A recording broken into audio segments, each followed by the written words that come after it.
So, good morning mga katropa. Grabe ang bagyo mga katropa, no? Laks. Kawawa naman yung mga napuruan. Sana okay lang sila lahat. Kayo mga katropa, hindi ba kayo binaha dyan? At kung mapapansin nyo, hindi parcel ang bit-bit ko ngayon mga katropa. Tubalan, tingnan nyo mga katropa. Christmas light na lang ang kulang. Pwede na pan-display sa Pasko.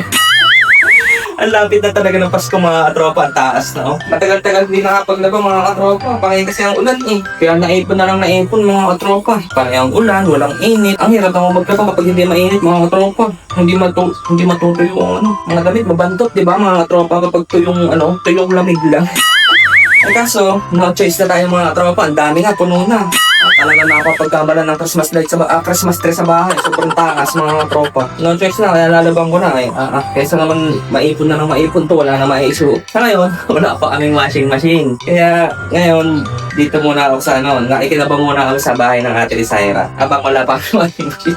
Wala pa kasi kaming washing machine mga katropa. Kaya buti na lang, mababait yung kapatid niya. Pinapagamit sa amin yung mga gamit na nandito. Ayun. Kaya iingatan na lang mga katropa habang wala pa. Maling yung araw pala mga katropa yung schedule ni Amara ng second vaccine niya mga katropa. Pag naturukan pagkatapos pa naman tumatamlay mga katropa. Tapos minsan nilalagnat pa. Nung unang turok niya mga katropa, awa naman ng Diyos. Parang hindi naman siya ganun nilagnat. Pero matamlay siya. Kitang-kita namin yung pagiging niya, matamlayin. Mga isang araw din siguro yung mga katropa. Tapos iyakin, irritable mga katropa. Kaya ang hirap. Kasi wala eh. Kailangan nating paturukan kasi mas mahirap naman yung walang turok, di ba mga katropa? Tiis-tiis na lang muna, baby Amara, habang kailangan talaga eh, wala eh. Napapanood ko pa dati sa Facebook video mga katropa, yung mga parents na nagpapaturok ng anak nila. Kung sino pa yung hindi tuturukan, sila pa yung mga nasasaktan, sila pa yung mga napapangiwit. Eh, nung unang turok ni Amara, na-realize ko na gano'n pala talaga. Parang ako yung nasaktan nung tinurukan yung anak ko eh. Parang ako yung napangiwit. Inaantay na lang natin magising si Amara mga katropa, tulog pa kasi. Ang sarap ng tulog ng bata yun palagi mga talagang siya, himbing na himbing yung tulog. Ako yung nagiging hawahan sa tulog niya. Every time na nakikita ko siya na grabe, antayin na lang natin magising tapos tingnan natin kung tuloy yung kanyang turok mga katropa. Okay? Amara! Amara! Hi! Good morning! Uy, gising na ikaw. Bangon na. May vaccine ka pa today. Anong oras na, girl? Aba. Uy. Bangon na. Inaantay ka na ng mga kalaro mo. Dali, bangon na. Dali. Lalaro pa daw kayo. Mungot pa yung mga tropa bagong gising tayo. Kapag alam niya may cellphone, hindi ngumingiti yan mga tropa. Suplado yan pag naka-video. Pero pag kami naglalaro lang na kami lang, kung makahalakak yan, sobra. Inaabot na sa sinisinok pa yan. Sobrang tawa. Ganun ba mga katropa? O si Amara lang?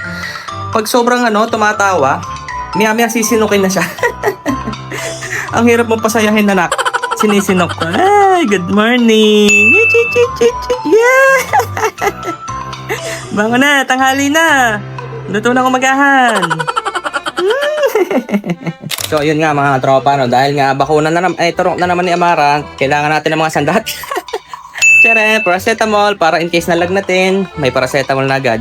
Kayo ba mga katropa, anong ginagawa nyo? After turok, paiinumin nyo na agad or paiinumin nyo lang kapag nilagnat na? Ano bang pinakang the best way para dun, di ba? Kayo, anong ginagawa nyo? Kasi kami mga katropa, nung unang turok niya, hindi na muna namin pinainom kasi hindi naman nilagnat eh. Parang hindi naman siya uminit. Naisip kasi namin kawawa naman yung liver ni Amara pag, di ba? Ang frequency nito every 4 hours. Siguro, pwede naman to pag taasan na lang na frequency, di ba? Every 6 hours, 7 hours, painumin pag Pero pag every 4 hours, parang mahirap na mga tropa kayo. Tapos syempre, ang ating after shots, tchadan! Malaking tulong din to mga tropa. Ito ay soothing yan. After shots natural soothing gel. Yung pag tinurukan, lagyan nyo agad para hindi pampalesen ng kirot nung bata. Kawawa naman kasi sobrang sakit ng mga tropa. Tayo nga pag tinuturukan, di ba, sobrang sakit. Yung baby pa kaya, di ba? At least kahit pa paano makakatulong pampatanggal ng sakit yung tsaka ng kirot. Amara, wow! OOTD na magpapaturok. Walang danjok. Aganda naman ang aming anak. May sakalob pa, naka-long socks, naka-shorts. Wow! Baka magpapaturok yan. Baka Amara yan. Amara! Hi! Ang matindi daw mga katropa. Forma-forma, tapos pa iyakin lang pagkaturok. Kinakabahan ka na ba? Pwede ka pang umalis. Eh, pagkataon ka pa, parang umurong anak. Uy! Anak! Kinakabahan na mga katropa. Kinakabahan na yan. Uy, uwi na yan. Susunod ka na, anak. Yan the last word. Susunod ka na, anak. Ba't gano'n? Ikaw yung tuturukan pero ako yung kinakabahan. Ayan na. Napasalang na si Amara, mga katropa. Pucha, talagang ako yung kinakabahan na ba? Matindi ang kabang nararamdaman ko.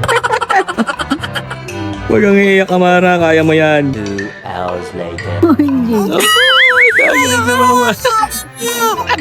Ano, anak? Ayos ka na ba, anak? Masamang Ano, anak? Panis, basic, anak. Mas malakas pa ang iyak pag nahingi ng dede. So, ayun nga mga tropa, dito na kami sa bahay. Bagsak si Amara, mga tropa. Talagang hindi na napigilan ng pagtulog eh. And, wow, bagsak. Asang kamay. So, ngayon, titignan lang natin mamaya yung magiging reaksyon niya pagkagising kung anong nararamdam. Pero malamang sa malamang masama ang lasa na yung batang yung pagkagising. Nako, hanggang bukas yan. Talagang puyatan na naman to mga katropa.